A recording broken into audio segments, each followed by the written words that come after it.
Hey team, welcome back to the Opulence Mindset Podcast. This is episode 14, and today we're diving into one of the most vulnerable yet powerful steps in our healing journey, the courage to ask for help. Why does asking for help sometimes feel harder than the thing we're struggling with? I spent years just trying to survive, pretending I had it all figured out, when really I was lost, guessing, and barely holding it together sometimes. Telling myself, if I just work harder, my effort will pay off. But all it really got me was stressed, swirling, and burnt out. If you've ever felt like there's something you're missing, you're right. But I bet it's not what you think it is. Today's episode reveals, in every wound, there is a doorway. Through every heartbreak, a new light can emerge. So take a deep breath, get comfortable, and let's begin. You're listening to the Opulence Mindset Podcast. This is for those on the road less traveled, doing the inner work, embracing the process, and striving to live life to the fullest. I'm Chanel, your gratitude coach and loyal teammate, as we grow, heal, and evolve together.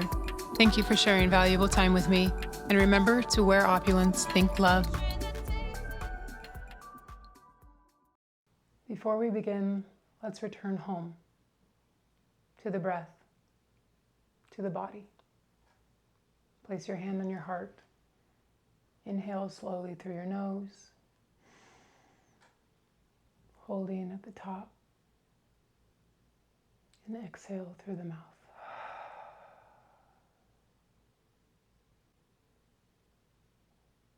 Feel the ground beneath you. Feel the stillness within. Inhale deeply. Hold. And exhale completely.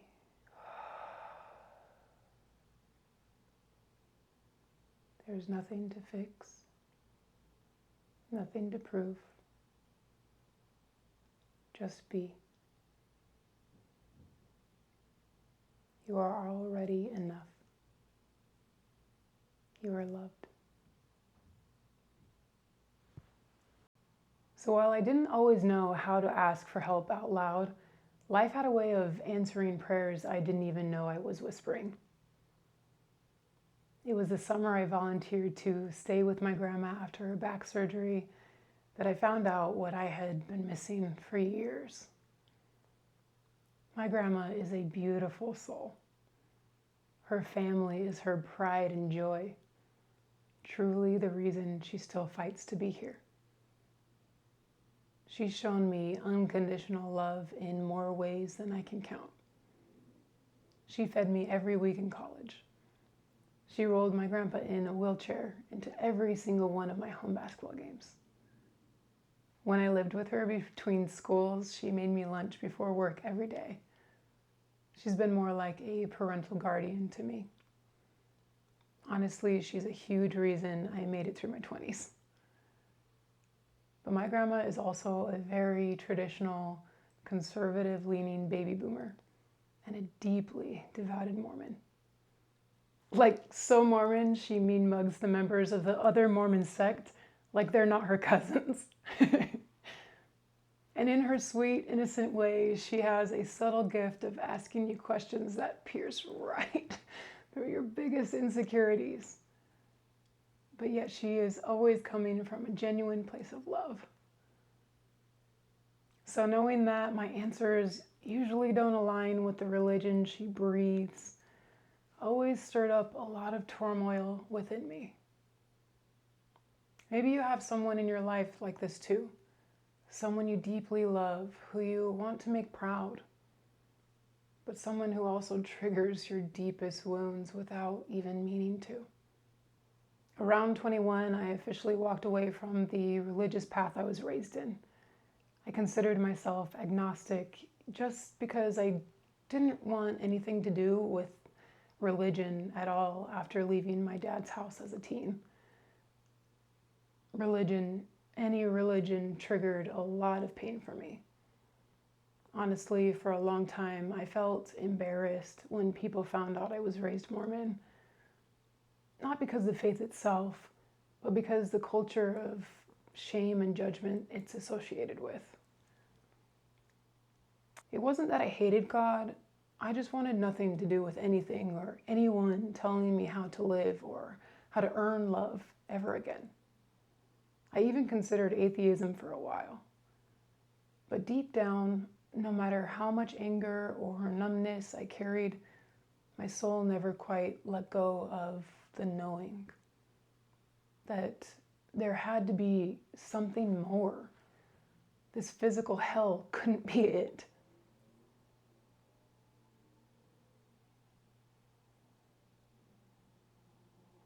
Now, my grandma is also what you call a lightweight when it comes to medication.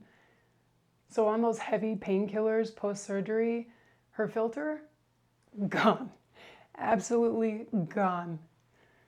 It was actually the first time she really looked at my tattoos and said something nice about them, only to immediately follow up with, "But you're not gonna get any more, right?" It took a lot of patience and definitely plant medicine to get me through that stay, not gonna lie. But most importantly, my grandma has always been a living, breathing example of Christ's love. She prays with me every night when I stay with her. She's the only person who could ever get me to even consider going to church with her. I'd go because I know it made her happy.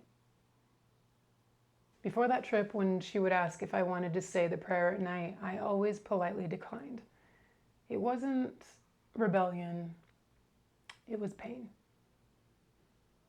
I just hadn't made peace with what prayer even meant to me anymore. But around that time, something inside me had started to shift. Yoga, meditation, and reading A Return to Love helped me realize something powerful. Prayer isn't just religious dogma.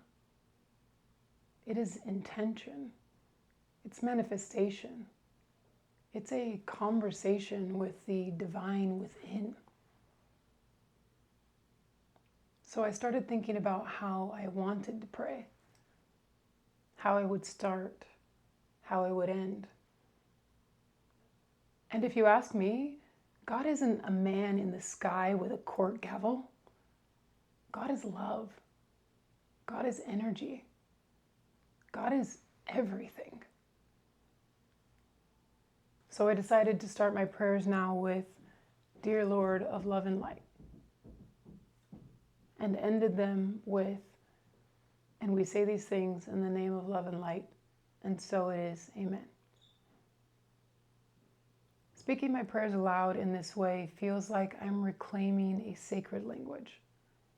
It empowers me, it heals me, and it gave me language for a relationship I had secretly been craving my whole life. And it opened the floodgates to an even deeper shift. I started talking out loud to Spirit, like a verbal journal, a best friend who didn't judge me, and the eternal partner I had never had before. For so long, I had been cutting myself off from the very source of love that could heal me. And I'll never forget the night I ended up on my knees, just sobbing, completely raw, asking God to take my shortcomings from me, but mostly apologizing for not recognizing all the protection and divine guidance I'd experienced to get to this awakening.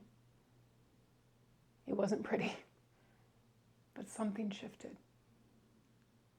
I could actually feel it leave my body. This mental heaviness I'd carried around for so long just lifted. And I'm not even kidding, my mind has felt clearer and more optimistic ever since. I realized I didn't have to be the captain of my ship anymore. I could now be the co-pilot. And honestly, that reestablished my hope.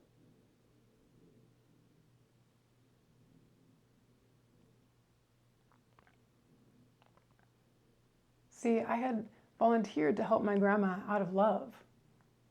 But deep down, I had always been doing it out of obligation, out of the generational pattern that says I owe them for what they've done for me. Like when I paid tithing as a kid, it wasn't because I wanted to. It was honestly because I thought it would buy me blessings. I mean, why else would God need money? But authentic gratitude doesn't come with obligation. And healthy relationships don't keep score on love. Gratitude isn't transactional. Gratitude is transformational. It's not about paying back. It's about paying attention. True gratitude exists in the moments you're serving, and it exists in the moment you're receiving, not in what you get later. That revelation changed my whole life. I ended that day with a deep knowing that the universe has my back. And from that moment on, I decided I'll only do what feels true to me. I'll give what I feel called and comfortable giving, and that will be enough. Today I live full-time in a renovated RV with my dog. I downsized my closet, I donated my furniture, and I work remotely while building my reputation as a traveling sound healer. Plus, I'm about to attend music festivals and national parks, all up and down the Pacific coast. I'm the happiest, richest, and most grateful I have ever been in my entire life. And not because I have all the newest stuff, but because I finally have the awareness to see the blessings that were always being given to me. The world told me I needed new cars, a fancy house, a perfect marriage to be happy. But what I needed was already mine. A spirit alive with love. A heart free to roam. A soul that trusts the light even when the road gets dark. Gratitude will transform your relationship with your money, your health, and your career because it transforms you. It's not fairy tale magic. It's real magic. Because gratitude taps into the deepest truth of the universe. What you appreciate appreciates. The Opulence Mindset knows true abundance is built on gratitude. Gratitude turns what you already have into more than enough. When gratitude becomes a way of being, not just a practice, you wake up excited again. You fall in love with ordinary moments. You live life like it is a miracle, because it is. And even when challenges come, and they will, you will meet them with grace, with trust, with a heart wide open to whatever spirit is trying to teach you. Because from the dawn of humanity, suffering has always been the portal to awakening. Buddha's path began when he witnessed suffering for the first time. Moses was called when he saw the suffering of his people enslaved. Jesus did not transcend the world without enduring the agony of the cross. But the point isn't just their suffering. It's their deliverance. Buddha's enlightenment. The Israelites' journey to the promised land. Christ's resurrection. Their stories are our stories. Their deliverance wasn't just theirs. It was the blueprint for ours too. Suffering may be ancient, but so is the spirit that delivers us. When life breaks us open, it's easy to think something is wrong with us, that we're being punished, that we've failed somehow. But what if that isn't true at all? What if the fire isn't here to punish you, but refine you?